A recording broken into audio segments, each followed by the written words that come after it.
I was 25 years old. We had just had our first baby, my husband and I. 4 months into us being parents, during our pediatric appointment for his 4-month-old checkup, the doctor comes in and measures his head 3 different times.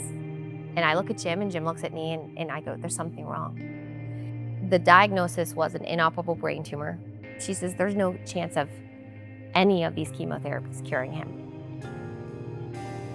The feeling is a complete fall to your knees moment. Everything just stops, and nothing matters. Nothing seems to matter other than how can we get him to the next day. Lending Hearts started because of my family's journey when my youngest sister was diagnosed with stage 4 Hodgkin's. We're a big Greek family, and there were a ton of us packed in the waiting room, and I was sitting there and I was looking around at everybody else who just seemed to be alone. And I was thinking, who's in their life? What's going on in their journey? I just want to lend my heart to them. And it was in that moment, the name, the concept, everything just hit me. I just remember being like, wow, this is amazing that someone is taking the time to do this for families. And it wasn't just the child, they included the whole family. Everything was really modeled after my sister's journey. What I saw with her was if she always had something to look forward to keep her going, then she would keep going. And that was how Lending Hearts started. Yes, it's about the patient, but it's about doing it as a family and being together consistently. That's what they did. They included the entire family. They reminded us how to live outside the diagnosis.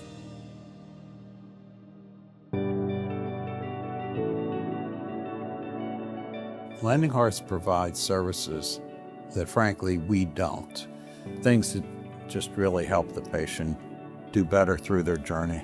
All the facets that build resilience are here. There's the social aspect to get together and have some fun.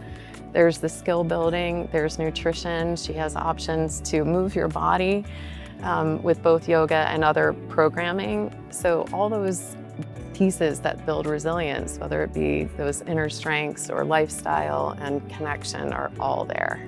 The family events they do, always so fun and a nice way to incorporate the adults and the children and to make the whole family, the family as a whole, feel normal. The events were one of a kind. They were experiences, but we didn't just get to do it with the 4 of us. We got to do it with other families going through similar things.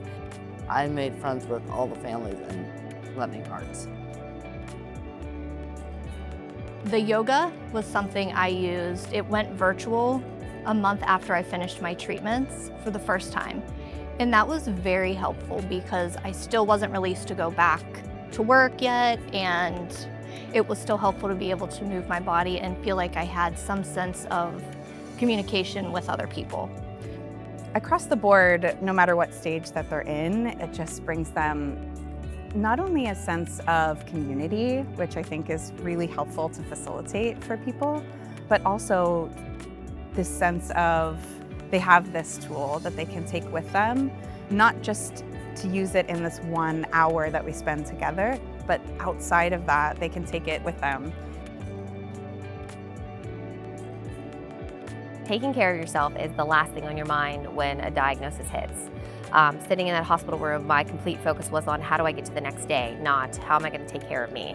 That's where these courses and the drop-in class is so helpful because you can come have an experience, decide if it's going to work for you, and we just practice, practice, practice. Sometimes I hear from patients that they feel like they want to hold emotion back as to not be a burden, and you hear that from the caregiver side as well. And actually, mindfulness can help decrease the stress response. It was something that gave me strength, it gave me the ability to completely focus on him after I got myself together. It gives us a way of kind of standing back and looking at it, giving space for it to be there without having to fix it. It is vital to take care of yourself when someone else needs your help, because if you're not clear, you can't focus. Truthfully, I think that when patients get that sort of support from Lending Hearts, it makes their journey through cancer treatment much smoother.